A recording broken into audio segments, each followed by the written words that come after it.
அண்மை செய்தி. சென்னை ஸ்ரீபெரும்புதூரில் தொழிற்சாலை பணியாளர்கள் குடியிருப்பு வளாகம் திறந்து வைக்கக்கூடிய இந்த நிகழ்ச்சி நடைபெற்றது. இந்த நிகழ்ச்சியில் முதலமைச்சர் மு.க.ஸ்டாலின் பெண் பணியாளர்களுக்கான அந்த குடியிருப்பு வளாகத்தை திறந்து வைத்து தற்போது நிகழ்ச்சியில் கலந்து கொண்டு பேசிக் கொண்டிருக்கக்கூடிய அந்த காட்சிகளை நம்மால் காண முடிகிறது.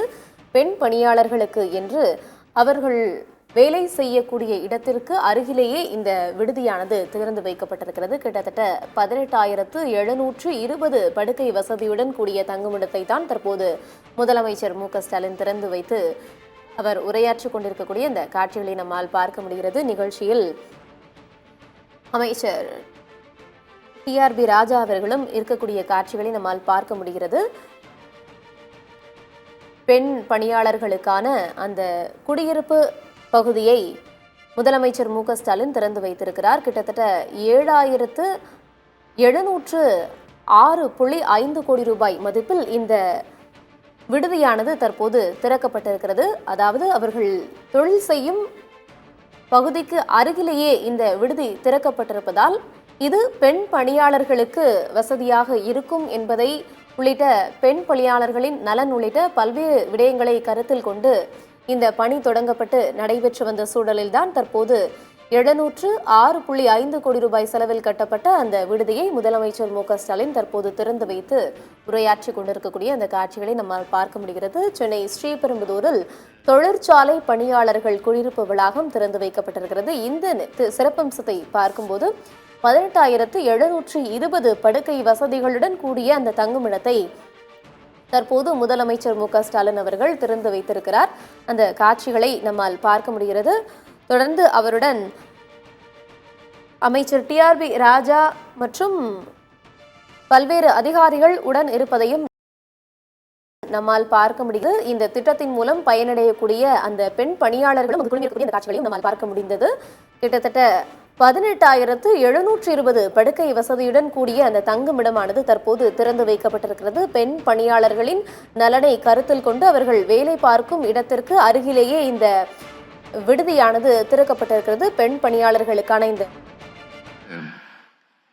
இந்தியாவிலேயே 2வது பெரிய பொருளாதார மாநிலம் என்ற நிலையை தக்க வச்சிட்டு இருக்குன்னு இங்க குறிப்பிடுவது அவசியம்னு நான் குறிப்பிடுகிறேன்.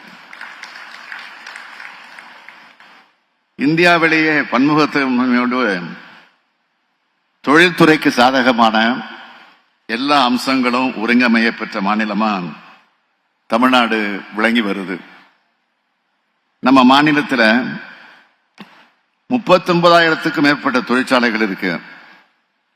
இதனால உற்பத்தியும் அதிகம் செய்யப்படுது, வேலை வாய்ப்பும் அதிகம் உருவாக்கப்படுது. இன்றைய தினம் சிப்காட் நிறுவனம் தொழில்நுட்ப ரீதியா பாக்ஸ்கான் நிறுவனத்தோட இணைஞ்சு திருப்பம்புதூர் வட்டம் வல்லம் வடகால் கிராமத்தில் அமைச்சிருக்க தொழிற்சாலை பணியாளர்களுக்கான தங்குமிட வசதியை திறந்து வச்சிருக்கிறேன். 706 கோடியே 50 லட்சம் ரூபாய் மதிப்பீட்டில் இது அமைஞ்சிருக்கு. 16,720 படுக்கைகள் கொண்டதாக இது இருக்கு. பிற மாநிலங்களுக்கு வழிகாட்டும் முன்னோடி திட்டம் இந்த திட்டம். தொழில் வளர்ச்சி மூலமாக தான் வேலை வாய்ப்பு இருக்கும், பொருளாதாரமும் விரைவான வளர்ச்சி பெறும். அதனால்தான் தொழில் வளர்ச்சியில நாங்கள் தனி கவனம் செலுத்தி வருகிறோம். 2021 நம்ம அரசு பொறுப்பேற்றது முதல் தொழில் வளர்ச்சிக்காக பல்வேறு சிறப்பு திட்டங்களை தொடங்கி செயல்படுத்திக்கிட்டு வரோம்.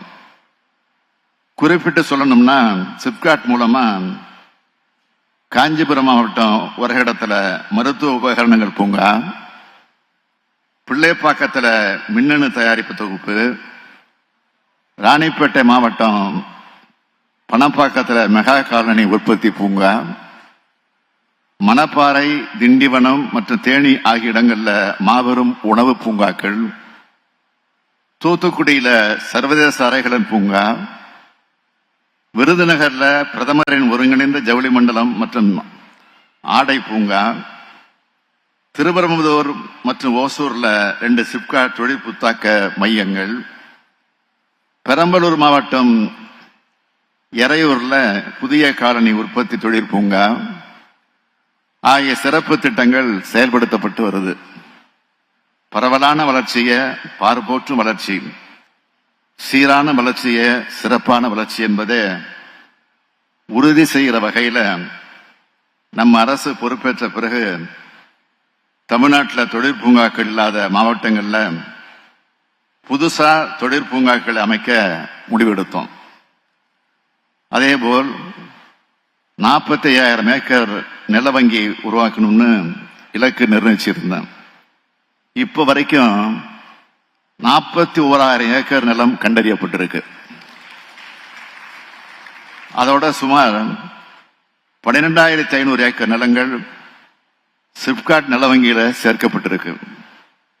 சிப்காட் நிறுவனம் மூலம் இருங்காட்டுக்கோட்டை, திருவிரம்பதூர் மற்றும் திருப்பூர் மாவட்டம் பெரிச்சல் ஆகிய இடங்கள்ல 3 தங்கும் விடுதிகள் அமைக்கப்பட்டு செயல்பாட்டில் இருக்கு. இந்த வசதிகளை நல்லா பயன்படுத்திக்கிறதோடு உங்க சொந்த குடியிருப்புகளை எப்படி கவனமா பராமரிப்பீங்களோ அதே அளவுக்கு இந்த விடுதிகளையும் சிறப்பாக பராமரிக்க முழு ஒத்துழைப்பையும் நீங்க வழங்கணும். தொழிலாளர் தோழர்களை நான் அன்போடு கேட்டுக்கிறேன். 2030ஆம் ஆண்டுக்குள்ள $1 டிரில்லியன் அமெரிக்க டாலர் பொருளாதாரம் கொண்ட மாநிலமா தமிழ்நாடு வளர்ச்சி அடையணும்னு நான் ஒரு லட்சிய இலக்கை நிர்ணயிச்சிருக்கேன். தொழில் முதலீட்டு ஊக்குவிப்பு மற்றும் வர்த்தகத்துறையின் சிறப்பான செயல்பாடுகள் அந்த இலக்கை நாம் விரைவா எட்டுவோம்னு நம்பிக்கை அளிக்கிறதா இருக்கு.